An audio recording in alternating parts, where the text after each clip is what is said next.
প্রিয় দর্শক, ইসলামের ইতিহাসে কিছু স্থান আছে যেগুলো শুধু ইবাদতের জন্য নয়, আমাদের জন্য শিক্ষা আর অনুপ্রেরণার জায়গা। আজ আমরা যাচ্ছি এমন এক জায়গায় যেখানে উম্মুল মুমিনিন হযরত আয়েশা রাদিয়াল্লাহু তাআলা আনহা ইহরাম বেঁধে ওমরা করেছিলেন। যে মসজিদ মুসলিম উম্মাহর কাছে পরিচিত মসজিদে আয়েশা নামে। আসসালামু আলাইকুম, কি অবস্থা সকলের, কেমন আছেন সবাই? আমি মোহাম্মদ মনির হোসেন, স্বাগত জানাচ্ছি মনির হোসেন চৌধুরী চ্যানেলের নতুন আরেকটি ভিডিওতে।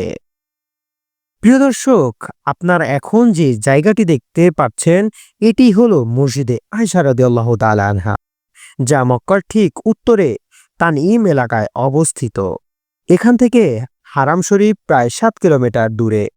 হাজিরা যারা ওমরার নিয়তে মক্কায় থাকেন তারা এখান থেকেই মিকাত বেঁধে ওমরাহর এহরাম পরে নেন। এই মসজিদটির সাথে জড়িয়ে আছে এক মহান স্মৃতি। রাসূলুল্লাহ সাল্লাল্লাহু আলাইহি ওয়াসাল্লাম যখন হজ্জে বিদায় আদায় করেছিলেন, তখন হযরত আয়েশা রাদিয়াল্লাহু তাআলা আনহা অসুস্থতার কারণে হজের সাথে ওমরাহ আদায় করতে পারেননি। তিনি কষ্ট পেলেন। তখন নবীজি সাল্লাল্লাহু আলাইহি ওয়াসাল্লাম তার ভাই আব্দুর রহমান ইবনে আবু বকর রাদিয়াল্লাহু তাআলা আনহুকে বললেন, তুমি তোমার বোনকে তানঈমে নিয়ে যাও, সেখান থেকে সে এহরাম বেঁধে ওমরা করবে। সহিহ মুসলিম। সেই ঘটনার পর থেকেই এই মসজিদটি মসজিদে আয়েশা নামে পরিচিত। এটি আমাদের জন্য একটি শিক্ষা, ইবাদতের সহজীকরণ এবং নারী সাহাবীদের মর্যাদা। দর্শক, আপনারা দেখছেন এই মসজিদের সাদা গম্বুজ আর সুন্দর মিনার। বিশাল আঙ্গিনা আর আধুনিক অবকাঠামোতে তৈরি এই মসজিদ এখন হাজিদের জন্য সহজ এক মিকাত স্থল।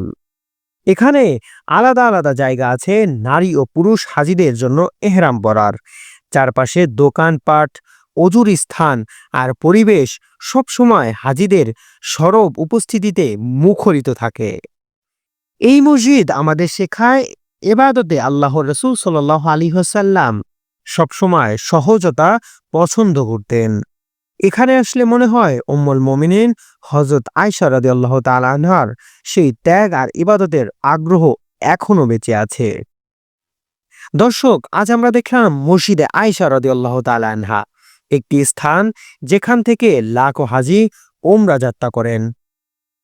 আমার পরবর্তী ভিডিওতে আমি আপনাদের নিয়ে যাব মক্কার আরেকটি ঐতিহাসিক স্থানে, যেখানে রাসূলুল্লাহ সাল্লাল্লাহু আলাইহি ওয়াসাল্লাম হিজরতের সময় অবস্থান করেছিলেন, বিদায় হজের ভাষণ দিয়েছিলেন এবং মিনা ও মুজদালেফা।